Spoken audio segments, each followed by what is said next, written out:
皆さんこんにちは、こんばんは、てしもです。クリスタルセットと個人ヒーリングを販売しているオンラインストアてしもヒーリングもよろしくお願いします。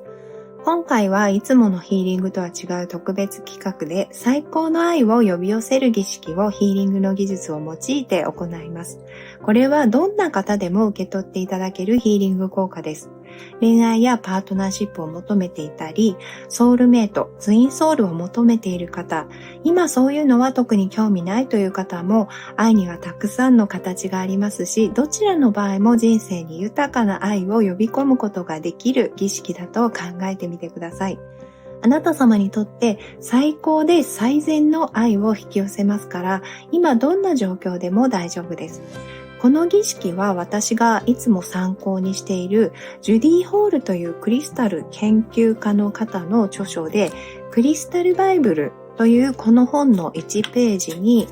こんな感じで愛を呼び寄せるという感じで掲載されている儀式です。ちょっと今ですね、先にこの儀式のやり方を説明します。皆さんへのヒーリングとして使えるようにテストを何度も行って、エネルギーが発生しやすいようにアレンジした部分がありますが、できるだけ充実に行います。用意するものはローズクォーツ4個と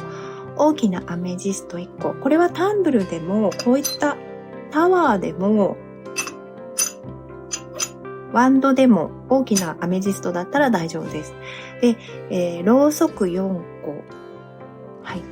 用意します。で、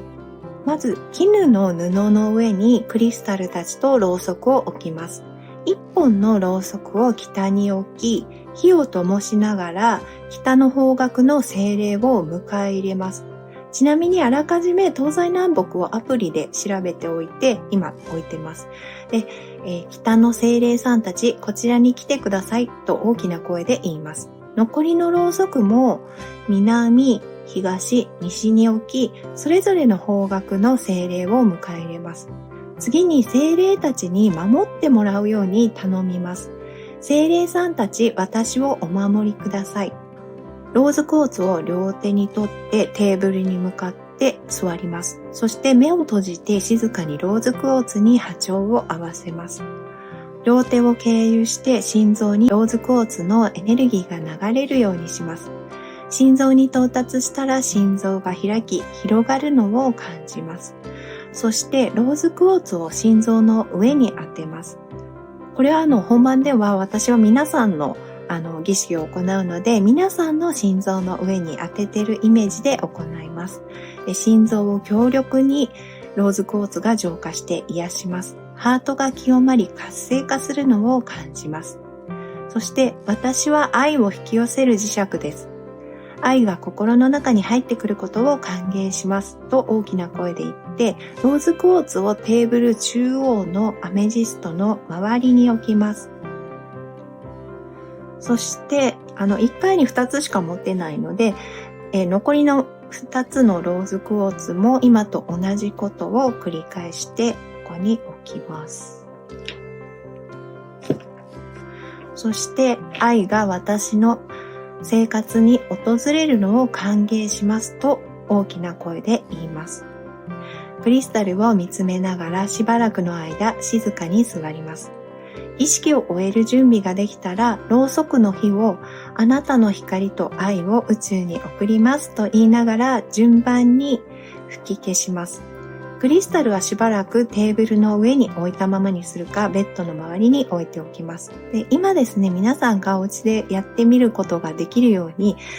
私という言葉を使いましたが、本番では皆さんの儀式を行うので、あなた様という言葉を使います。で、こういう流れになってるんですが、今回皆さん一人一人のところに愛を呼び寄せるエネルギーが定着するように、ヒーリングが終わってから5分から10分ぐらいクリスタルを置いたままの映像を流しておきたいと思います。ジュディ・ホール氏は一昨年2021年にお亡くなりになっているんですが、カウンセラー、ヒーラー、占星術の専門家でもあり、イギリスで活躍された方です。私は最初こちらのオラクルカードを使っていて知りました。で、最初は正直言うと、ジュディ・ホール氏が言ってることが全然頭に入ってこないというか、なんかちょっと厳しいこと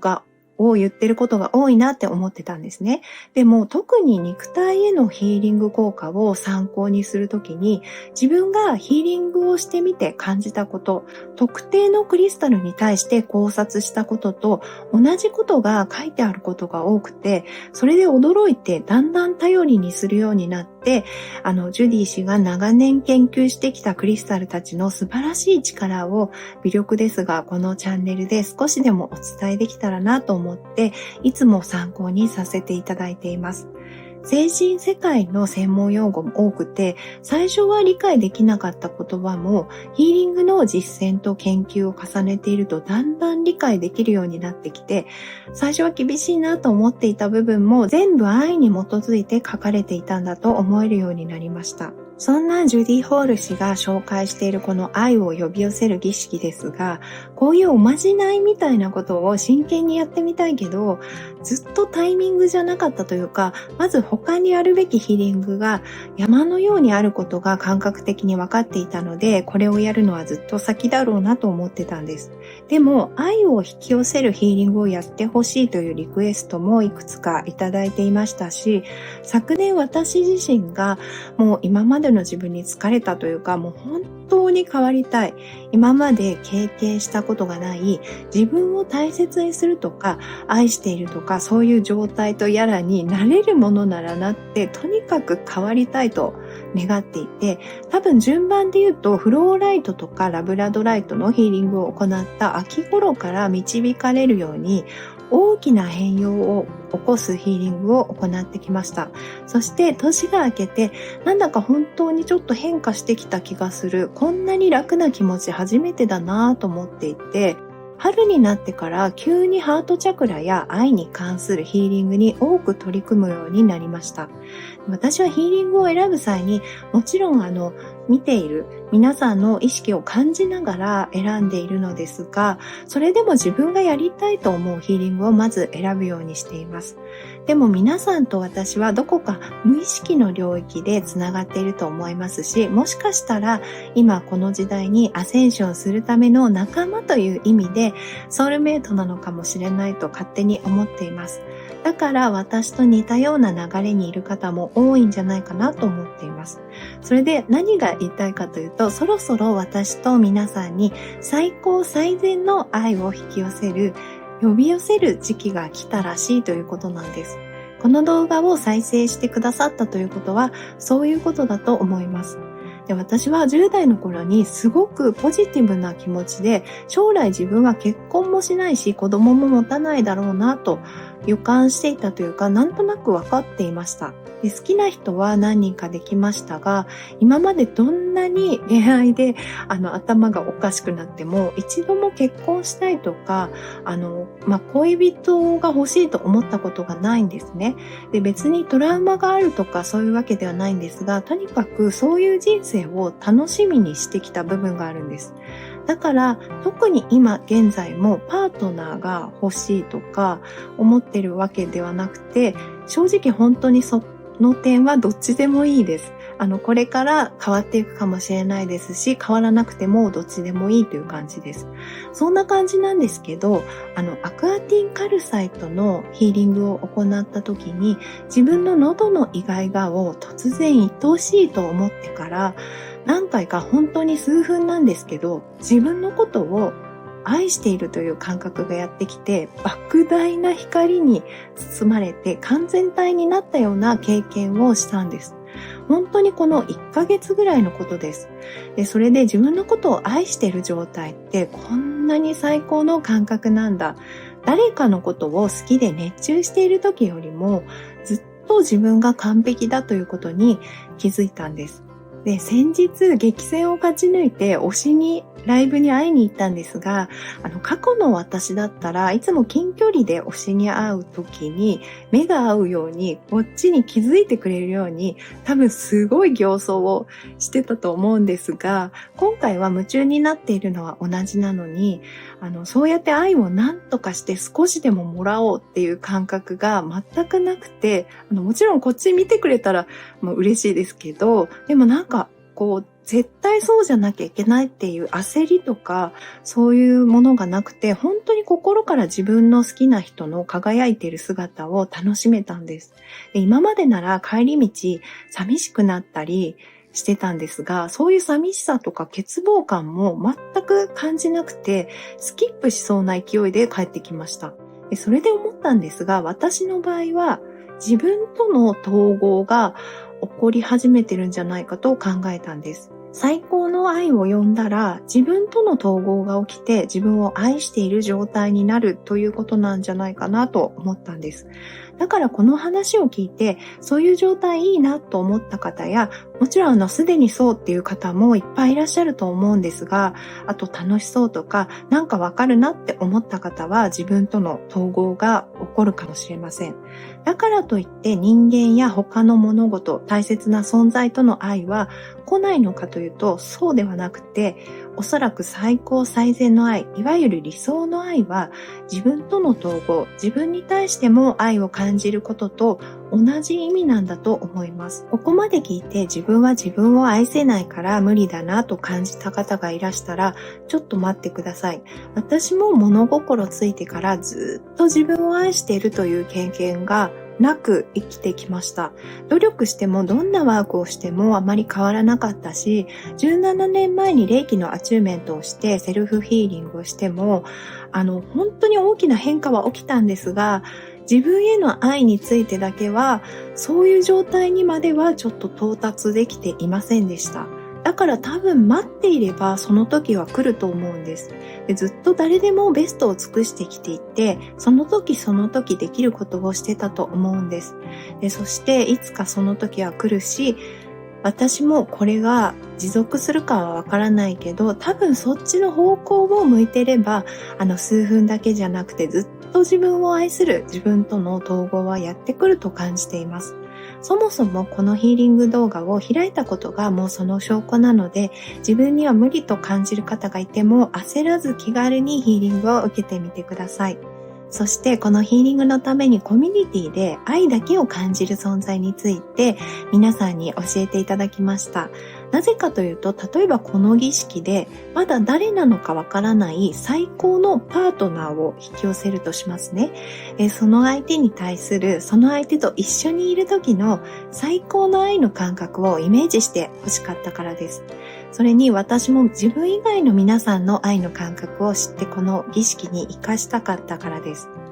ソウルメイトやツインソウルと出会うにしても、そういう最高の愛を表現できる相手だったら本当に幸せですよね。で、皆さんもこの儀式の間、ぜひ愛だけを感じる存在とその存在を胸に思い浮かべた時の感覚を感じてみてください。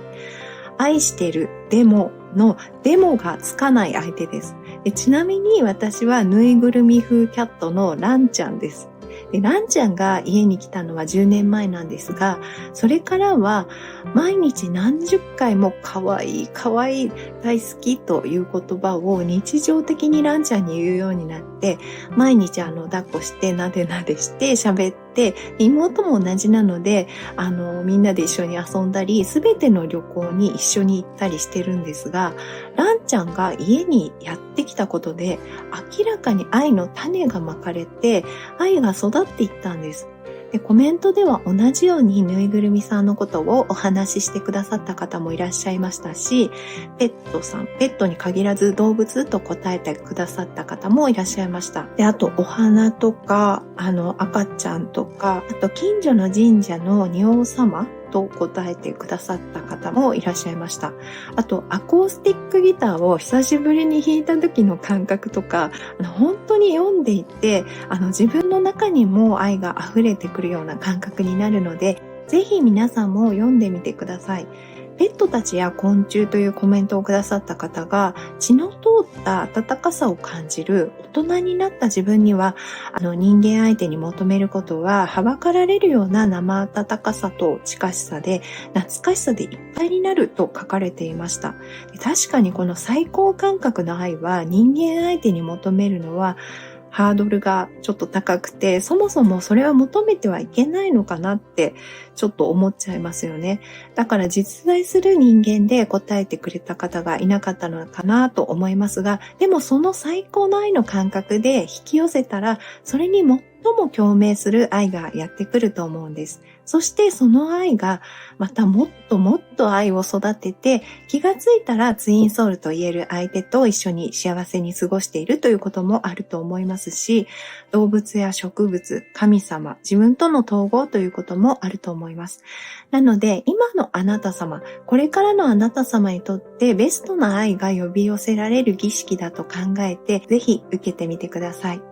積極的に受けたい方は、このヒーリングの間のちょっと先ほども言いましたが、愛だけを感じる存在と、その愛の感覚をイメージして広げて楽しんでみてください。今回儀式の間に大きめの声で何度か文言を唱えるので、睡眠導入に使う方など、声が邪魔になる方は音量を下げるか切ってお使いください。この動画はいつものヒーリング動画と同じように自由に何度でも再生していただけます。1回でも十分な効果がありますが、複数回受けることでよりしっかりと波動が定着します。無理のない範囲で7日間もしくは21日間連続で受けてみてください。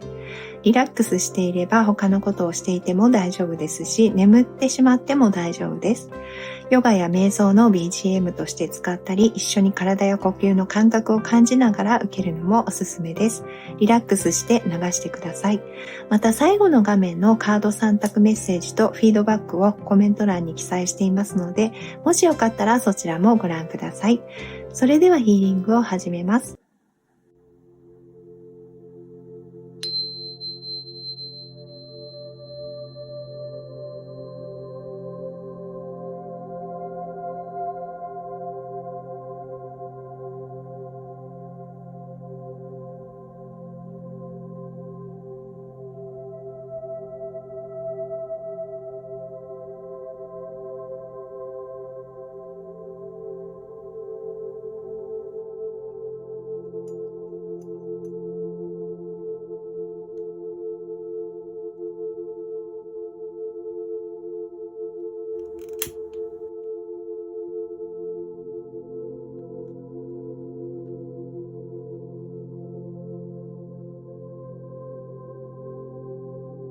北の精霊さんたち、こちらに来てください。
南の精霊さんたち、こちらに来てください。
東の精霊さんたち、こちらに来てください。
西の精霊さんたち、こちらに来てください。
精霊さんたち、あなた様をお守りください。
あなた様は愛を引き寄せる磁石です。愛が心の中に入ってくることを歓迎します。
愛があなた様の生活に訪れるのを歓迎します。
あなたの光と愛を宇宙に送ります。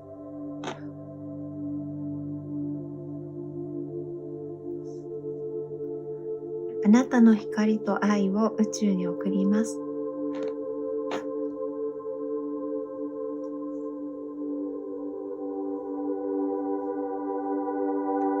あなたの光と愛を宇宙に送ります。